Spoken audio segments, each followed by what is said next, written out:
लेकिन आइए अब आपको सीधा लिए चलते हैं लखनऊ में, जहां पर इस वक्त मुख्यमंत्री योगी आदित्यनाथ की मौजूदगी है।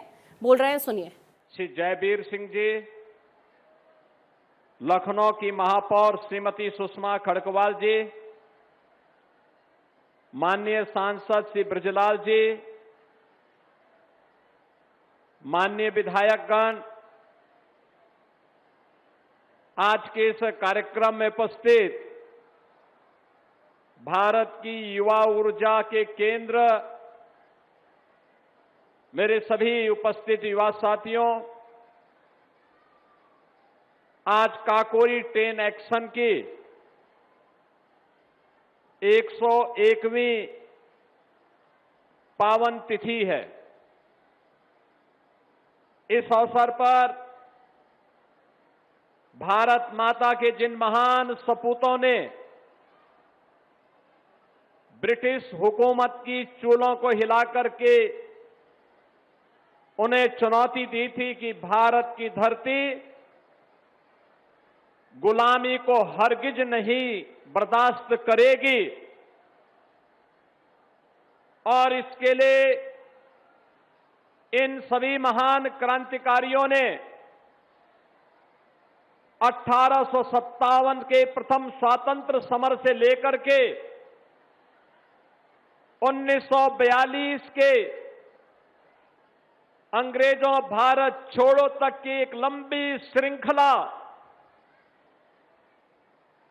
प्रदेश और देश के अंदर आजादी के लिए खड़ी की थी। ऐसे भारत माता के उन महान सपूतों, क्रांतिकारियों, स्वाधीनता संग्राम सेनानियों की स्मृति को नमन करते हुए काकोरी 10 एक्शन से जुड़े हुए उन सभी नायकों, महानायकों का मैं इस अवसर पर विनम्र श्रद्धांजलि अर्पित करता हूं। बहनों और भाइयों, 9 अगस्त 1925 इसी स्थान पर पंडित राम प्रसाद बिस्मिल, ठाकुर रोशन सिंह, अस्फाउल्लाह खान, चंद्रशेखर आजाद, राजेंद्र प्रसाद लाड़ी जैसे महान क्रांतिकारियों के नेतृत्व में भारत के लोगों की गाड़ी कमाई को लूटकर जो अंग्रेज ब्रिटेन ले जाना चाहते थे, इसी स्थान पर इन क्रांतिकारियों ने उस खजाने को अपने कब्जे में लेकर के भारत की आजादी को एक नई ऊंचाइयां प्रदान की थी। आजादी के इस पूरे अभियान के दौरान आज मुझे सौभाग्य मिला है कि उनमें से बहुत सारे ऐसे चेहरों को उनकी वर्तमान पीढ़ी को हमें इस मंच पर सम्मानित करने का अवसर प्राप्त हुआ है, जिन क्रांतिकारियों ने अपना पूरा जीवन भारत माता के लिए समर्पित कर दिया था। श्री सचिंद्रनाथ बख्शी काशी में पैदा हुए,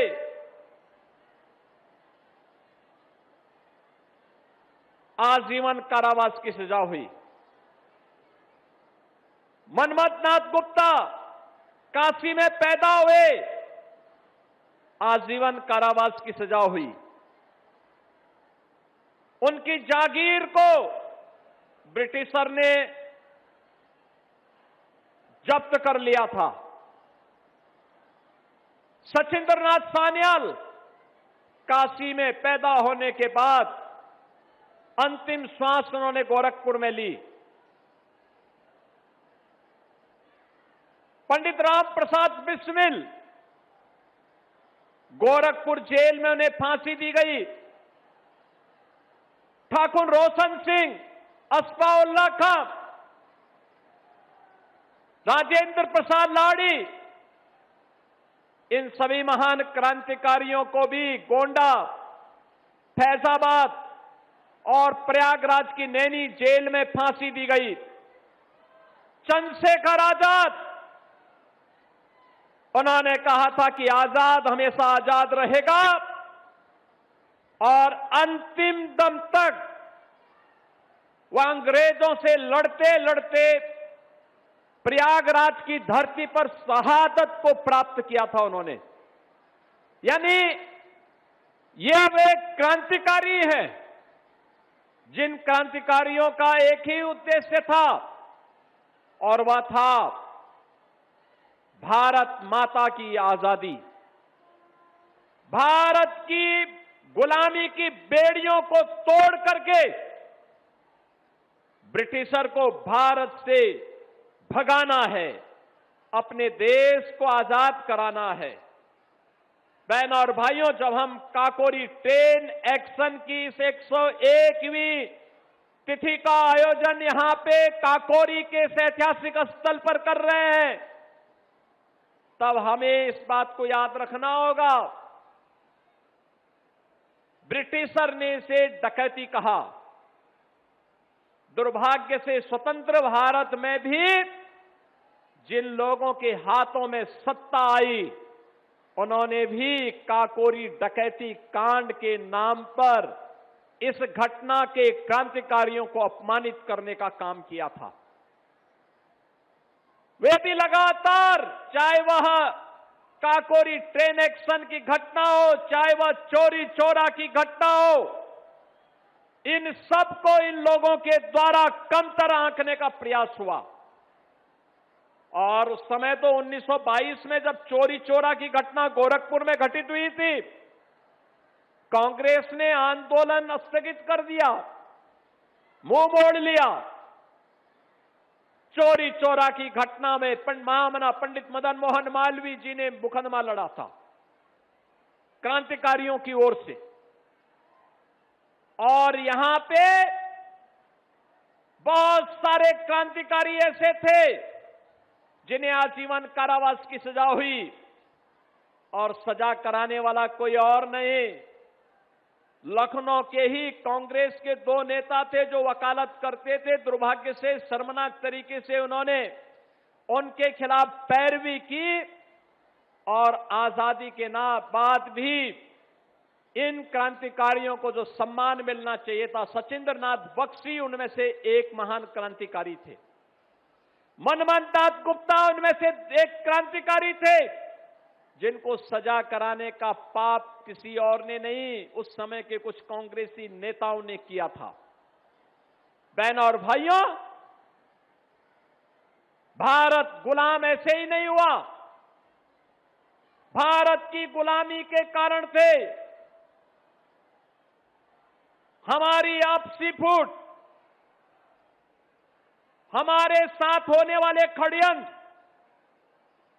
और ये फूट आज भी जाति के नाम पर, क्षेत्र के नाम पर, भाषा के नाम पर भारत को कमजोर करने वाली ताकतें लगातार कर रही हैं। हमारे खिलाफ होने वाले षड्यंत्र, ये षड्यंत्र आज इसका एक तीसरा माध्यम भी सोशल मीडिया का प्लेटफॉर्म हो गया है। जितने भी भारत विरोधी ताकतें हैं, उनके द्वारा इस प्लेटफॉर्म का दुरुपयोग करते हुए भारत के खिलाफ अफवाह पैदा करना, दुरुपयोग करना और उस षड्यंत्र को के माध्यम से समाज को गुमराह करने की स्थिति पैदा करने का कुत्सित प्रयास भी हो रहा है। याद रखना, जिन लोगों ने आपको अपने क्रांतिकारियों से दूर रखा, अपने नायकों से दूर रखा, उन्होंने भारत की युवा पीढ़ी के साथ सबसे बड़ा अन्याय किया। याद करिए, अपने नायकों पर गौरव की अनुभूति का अवसर न देना किसी भी नौजवान के लिए उसके आदर्श से उसे विमुख करने जैसा होता है।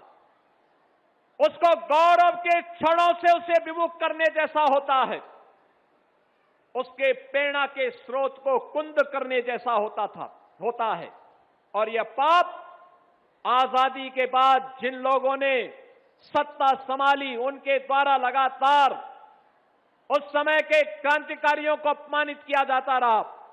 पंडित राम प्रसाद बिस्मिल का नाम ना आने पाए, ठाकुर रोशन सिंह का नाम ना आने पाए, असफाउल्लाह खां का नाम वर्तमान पीढ़ी न जान पाए, चंद्रशेखर आजाद का नाम लोग न जानने पाए, और इसी प्रकार की तमाम अन्य शास्त्रें, वीर सावरकर के नाम पर वीर सावरकर का नाम लोग न जान पाए, भगत सिंह का नाम न जान पाए, राजगुरु और सुखदेव जैसे क्रांतिकारियों का नाम लोगों की स्मृति में न हो, इसके लिए संस्थाओं का नाम भी इन क्रांतिकारियों के नाम पर नहीं हुआ। लगातार ये साजिश की गई, रानी लक्ष्मीबाई के नाम पे कोई भव्य स्मारक न बने, वीरांगना उदा देवी पासी के नाम पर कोई स्मारक और कोई भवन का निर्माण न हो जाए, वीरांगना अवंतीबाई लोधी के नाम पर या वीरांगना झलकारी बाई कोरी के नाम पर कोई स्मारक न बन जाए, इसके लिए आजादी के बाद लगातार षड्यंत्र होते रहे। हम सब आभारी हैं प्रधानमंत्री मोदी जी के, जिन्होंने 2014 में देश की सत्ता संभालने के बाद भारत की आजादी के वास्तविक नायकों को सम्मान देना प्रारंभ किया। 10 एक्शन, और यहां पे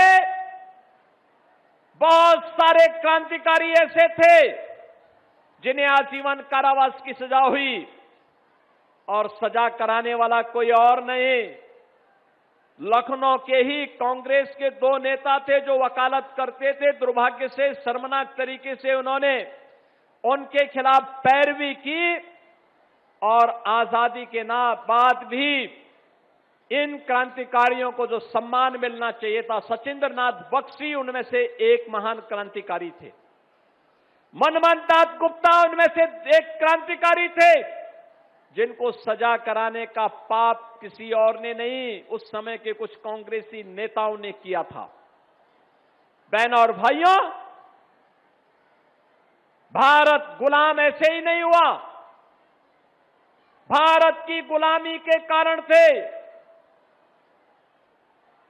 हमारी आपसी फूट, हमारे साथ होने वाले षड्यंत्र, और ये फूट आज भी जाति के नाम पर, क्षेत्र के नाम पर, भाषा के नाम पर भारत को कमजोर करने वाली ताकतें लगातार कर रही हैं। हमारे खिलाफ होने वाले षड्यंत्र, ये षड्यंत्र आज इसका एक तीसरा माध्यम भी सोशल मीडिया का प्लेटफॉर्म हो गया है। जितनी भी भारत विरोधी ताकतें हैं, उनके द्वारा इस प्लेटफॉर्म का दुरुपयोग करते हुए भारत के खिलाफ अफवाह पैदा करना, दुरुपयोग करना, और उस षड्यंत्र को के माध्यम से समाज को गुमराह करने की स्थिति पैदा करने का कुत्सित प्रयास भी हो रहा है। याद रखना, जिन लोगों ने आपको अपने क्रांतिकारियों से दूर रखा, अपने नायकों से दूर रखा, उन्होंने भारत की युवा पीढ़ी के साथ सबसे बड़ा अन्याय किया। याद करिए, अपने नायकों पर गौरव की अनुभूति का अवसर न देना किसी भी नौजवान के लिए उसके आदर्श से उसे विमुख करने जैसा होता है, उसको गौरव के क्षणों से उसे विमुख करने जैसा होता है, उसके प्रेरणा के स्रोत को कुंद करने जैसा होता है। और यह पाप आजादी के बाद जिन लोगों ने सत्ता संभाली, उनके द्वारा लगातार उस समय के क्रांतिकारियों को अपमानित किया जाता रहा। पंडित राम प्रसाद बिस्मिल का नाम ना आने पाए, ठाकुर रोशन सिंह का नाम ना आने पाए, असफाउल्लाह खां का नाम वर्तमान पीढ़ी न जान पाए, चंद्रशेखर आजाद का नाम लोग न जानने पाए, और इसी प्रकार की तमाम अन्य साजिशें, वीर सावरकर के नाम पर वीर सावरकर का नाम लोग न जान पाए, भगत सिंह का नाम न जान पाए, राजगुरु और सुखदेव जैसे क्रांतिकारियों का नाम लोगों की स्मृति में न हो, इसके लिए संस्थाओं का नाम भी इन क्रांतिकारियों के नाम पर नहीं हुआ। लगातार एक साजिश की गई, रानी लक्ष्मीबाई के नाम पे कोई भव्य स्मारक न बने, वीरांगना उदा देवी पासी के नाम पर कोई स्मारक और कोई भवन का निर्माण न हो जाए, वीरांगना अवंतीबाई लोधी के नाम पर या वीरांगना झलकारी बाई कोरी के नाम पर कोई स्मारक न बन जाए, इसके लिए आजादी के बाद लगातार षड्यंत्र होते रहे। बहनों और भाइयों, हम सब आभारी हैं प्रधानमंत्री मोदी जी के, जिन्होंने 2014 में देश की सत्ता संभालने के बाद भारत की आजादी के वास्तविक नायकों को सम्मान देना प्रारंभ किया। भारत की आजादी के उन पुरोधाओं का स्मरण किया। बाबा साहब भीमराव अंबेडकर से जुड़े हुए पंच तीर्थों का निर्माण हो, वीर सावरकर का भव्य स्मारक के निर्माण का कार्य हो, या फिर पंडित राम प्रसाद बिस्मिल, ठाकुर रोशन सिंह और असफाउल्लाह खां के नाम पर उनके स्मारक निर्माण के कार्यक्रम को आगे बढ़ाने का कार्य हो, और काकोरी डकैती नहीं बल्कि काकोरी ट्रेन एक्शन नाम देकर के मोदी जी ने इन महान क्रांतिकारियों को सम्मान देने का काम किया है। आज इन क्रांतिकारियों के नाम पर डाक टिकट जारी हो रहे हैं। आज इन क्रांतिकारियों के नाम पर संस्थाओं के नाम रखे जा रहे हैं। नहीं तो आजादी के बाद एक ही परिवार और एक ही खानदान के नाम पर सभी नामकरण होते थे, किसी और का नाम नहीं आता था।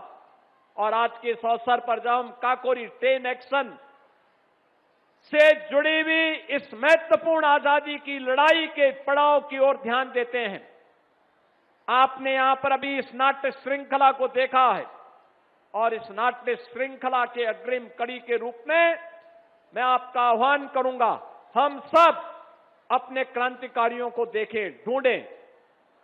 प्रधानमंत्री मोदी जी ने आजादी के अमृत महोत्सव वर्ष में पूरे भारतवासियों का आह्वान किया था, हमें अपने क्रांतिकारियों का स्मरण करना होगा। हमारे गांव में, हमारे क्षेत्र में, हमारे जनपद में बहुत सारे ऐसे नायक गुमनाम रूप से होंगे, जिन्होंने सर्वस्व समर्पित किया। देश की आजादी के लिए सब कुछ उन्होंने अपना अर्पित कर दिया। एक ही भाव था, और वो भाव था कि मेरे तेरा वैभव अमर रहे मां, हम दिन चार रहे न रहे। लेकिन तेरा वैभव अमर रहे मां का भाव आजादी के बाद सत्ता लोलुप इन लोगों ने केवल अपने वैभव तक सीमित कर दिया है। परिणाम क्या रहा? क्रांतिकारियों को भुला दिया गया, पाठ्यक्रमों में उनको स्थान नहीं दिया गया, उनसे वंचित किया गया। और उसके बाद षड्यंत्र पर षड्यंत्र, देश के खिलाफ, समाज के खिलाफ बांटने की वो साजिश फिर से प्रारंभ हुई है। मैं आप सबका आह्वान करूंगा, इन महान क्रांतिकारियों ने देश के लिए लड़ाई लड़ी थी, देश की आजादी इनके लिए सर्वोपरि था, और उस आजादी के लिए उन्होंने जो कार्य किया, आज उन्हीं की स्मृति को जीवंत बनाए रखने के लिए हम लोगों ने शताब्दी महोत्सव का जो आयोजन काकोरी में किया था, अनेक कार्यक्रम आयोजित हुए थे।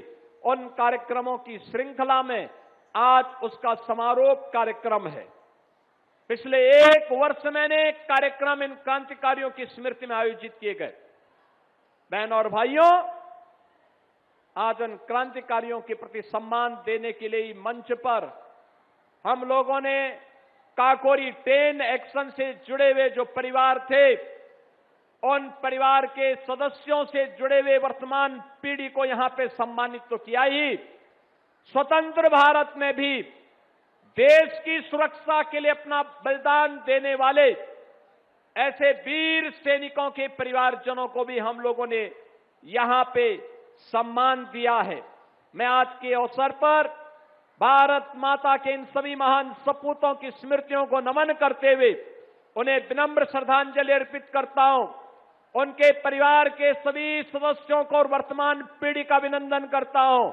आप सभी का भी मैं हृदय से अभिनंदन करता हूं और आप सबको इस बात के लिए आह्वान करता हूं कि विकसित और आत्मनिर्भर भारत की परिकल्पना साकार तब होगी जब हम सबके मन में राष्ट्र सर्वोपरि का भाव होगा। अपनी भाषा, अपनी मातृभूमि, अपना स्वदेशी प्रोडक्ट, इन सब के बारे में एक भाव हमारे बीच में होना चाहिए और उस भाव को हम जागरूक करें, उसे आगे बढ़ाएं। 15 अगस्त को यह देश अपना 6वां स्वाधीनता दिवस का आयोजन करेगा। इस दौरान भारत के आन बान शान के प्रतीक भारत का तिरंगा हर घर में लहराना चाहिए। वंदे मातरम का गान हर संस्था में होना चाहिए। भारत के क्रांतिकारियों के बारे में, स्वाधीनता संग्राम सेनानियों के बारे में जो भी सामग्री जहां तहां बिखरी है, उन सामग्रियों को हम फिर से कलेक्ट करें। उनसे जुड़े हुए स्मारकों का सुंदरीकरण करना, उसकी मरम्मत करना, उसकी रंगाई पुताई करके पुष्पांजलि के लिए तैयार करके उन क्रांतिकारियों के प्रति हम अपना सम्मान व्यक्त करेंगे। इस भाव के साथ मैं काकोरी 10 एक्शन से जुड़े हुए सभी नायकों का आज के इस अवसर पर नमन करते हुए आप सबको भी आज के इस दिवस के अवसर पर अपनी हृदय से आपकी उपस्थिति के लिए अभिनंदन करते हुए अपनी वाणी को विराम देता हूं। धन्यवाद। जय हिंद। आप सुन रहे थे उत्तर प्रदेश के मुख्यमंत्री योगी आदित्यनाथ को क्रांतिकारियों को वो स्मरण करते हुए यहां पर नजर आए। क्रांतिकारियों ने आजादी की लड़ाई लड़ी।